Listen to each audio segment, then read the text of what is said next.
তাজমহল ভারতের আগ্রায় অবস্থিত একটি ঐতিহাসিক স্থাপত্য কীর্তি, যা মুঘল সম্রাট শাহজাহান তার প্রিয় স্ত্রী মুমতাজ মহলের স্মৃতির উদ্দেশ্যে নির্মাণ করেছিলেন। এটি বিশ্বের অন্যতম সুন্দর স্থাপত্য এবং প্রেমের প্রতীক হিসেবে পরিচিত। স্থাপত্য ও নির্মাণ। তাজমহলের নির্মাণ শুরু হয় ১৬৩২ সালে এবং শেষ হয় ১৬৫৩ সালে। পুরো স্থাপত্যটি সাদা মার্বেল দিয়ে তৈরি এবং এর নকশা মুঘল, পার্সিয়ান ও ইসলামী স্থাপত্যের মিশ্রণে করা হয়েছে। তাজমহলের কেন্দ্রীয় গম্বুজটি উচ্চতা এবং কারুকার্যের জন্য বিশেষভাবে বিখ্যাত, এবং এটি সমগ্র স্থাপত্যের মূল কেন্দ্র হিসেবে কাজ করে। ইতিহাস। শাহজাহানের স্ত্রী মুমতাজ মহল ১৬৩১ সালে মারা যান।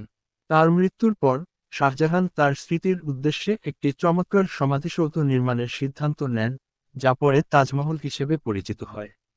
তাজমহল নির্মাণের কাজে কয়েক হাজার কারিগর, শিল্পী এবং শ্রমিক যুক্ত ছিলেন।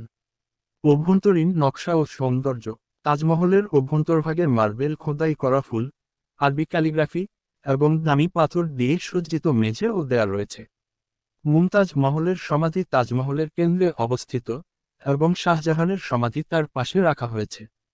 চারপাশের বাগান ও পানির ব্যবস্থা। তাজমহলের চারপাশে সুন্দর বাগান এবং পানির ব্যবস্থা রয়েছে, যা চারবাগ শৈলীতে তৈরি। এই বাগানটি ইসলামিক স্থাপত্যের অংশ এবং স্বর্গের প্রতীক হিসেবে বিবেচিত। সাংস্কৃতিক ও ঐতিহাসিক গুরুত্ব। তাজমহলকে ১৯৮৩ সালে ইউনেস্কো বিশ্ব ঐতিহ্যবাহী স্থানের মর্যাদা প্রদান করা হয়।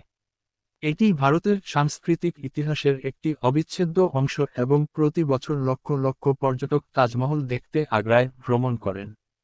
তাজমহলের সৌন্দর্য ও এর প্রেমের প্রতীক হিসেবে গুরুত্ব এটিকে বিশ্বব্যাপী একটি অন্যতম জনপ্রিয় পর্যটন গন্তব্য করে তুলেছে। তাজমহল তার স্থাপত্যশৈলী, নকশা এবং ইতিহাসের জন্য বিশ্বজুড়ে প্রশংসিত। এটি শুধু একটি সমাধিসৌধ নয়, বরং এটি মুঘল স্থাপত্যের একটি অসাধারণ নিদর্শন এবং ভারতের ঐতিহ্যের একটি অংশ।